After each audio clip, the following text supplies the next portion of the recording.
Okay, welcome to this explainer. Today, we're going to completely demystify the ancient practice of pranayama.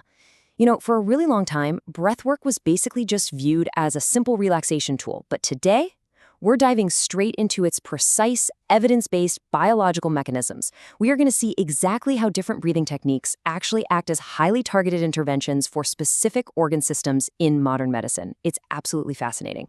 So, think about your body's autonomic nervous system for a second. It's running in the background, right? Controlling your heart rate, your digestion, your blood pressure. And you can't just decide to lower your blood pressure using your mind, but your respiration. It bridges the gap. It's the one link between involuntary biology and conscious control. It's literally a built-in lever you can pull to immediately alter your physiological baseline. To make sense of exactly how this all works, we've got a quick roadmap. 1. The biology of breathing. 2. Calming the nervous system. 3. Stimulating the body and brain. 4. Cellular metabolism. And finally, 5. Clinical health integration. All right, let's jump right into section 1, the biology of breathing. The medical literature actually shows us that respiration acts as a literal gear system. It's like a giant puzzle inside you.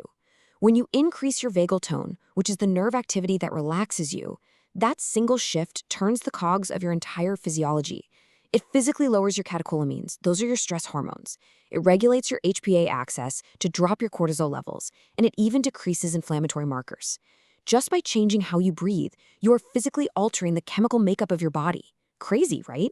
And because of that, different breathing triggers actually give you a targeted menu of options. You aren't just out there breathing deeply. You are consciously selecting a mechanism of action to hit a specific organ system. Depending on the technique you choose, you can target your brain, your cardiovascular system, your lungs, or even your GI tract, all with totally measurable clinical outcomes. Which brings us to section 2, calming the nervous system. First up on our menu is Brahmari. Now, this is an incredible practice. It's known as vibratory breathing because it involves creating a humming sound when you exhale. It primarily targets the brain and your ear, nose, and throat systems. Basically, it uses physical, acoustic vibration to alter your internal state. So, what's actually happening under the hood? That physical vibration from Brahmari ramps up your production of nitric oxide, a powerful vasodilator that physically widens your blood vessels. But at the exact same time, it structurally quiets down the limbic system, which is the emotional processing center of your brain. By mechanically reducing that overactivity, this technique delivers a profound neurological calm. It is a game changer for managing anxiety and insomnia. Let's look at 2 other calming breaths, Nadi Shodhana and Ujjayi.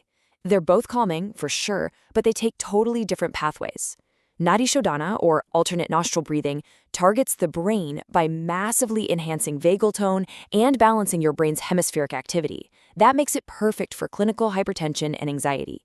Ujjayi, on the other hand, is that slow, controlled breathing with a slight throat constriction.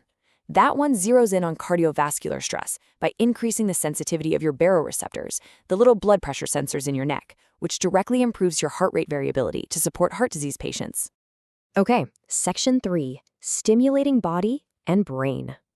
Because, let's be honest, sometimes you don't actually want to calm down. Sometimes you're dealing with chronic fatigue or you're just feeling super lethargic, and you need to safely wake up your body and brain. You need a sympathetic reset. That is where rapid, forceful breaths come into play. Brastrika acts as a sympathetic activator. It rapidly stimulates your chemoreceptors, the sensors monitoring oxygen and CO2 in your blood.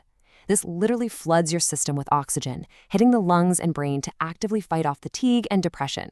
And then we have Kapalabhati, which uses rapid, forceful exhalations. This mechanical action clears out carbon dioxide like crazy and physically massages your abdominal organs. Clinically, it's an incredibly powerful tool for conditions like COPD and obesity. Moving right along to section 4, cellular metabolism and healing.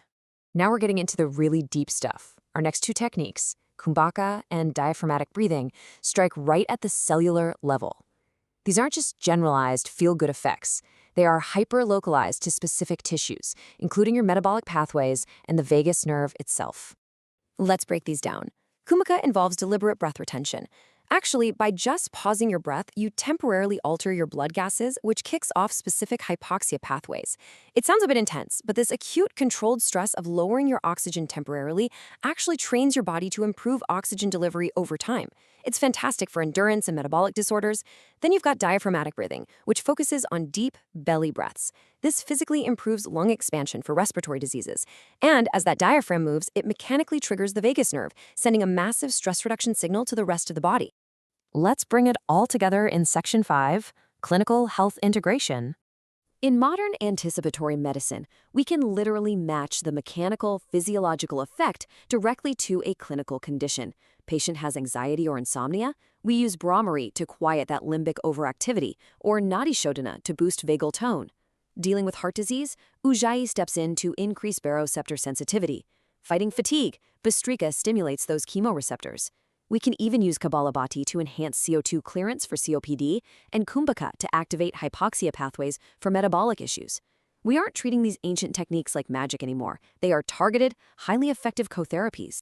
Because respiration is quite literally the only autonomic process in the human body that you can voluntarily modify, it is a built-in control panel for your biology.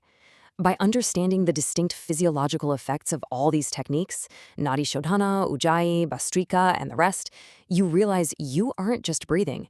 You are actively prescribing a specific biological response right down to your own cells.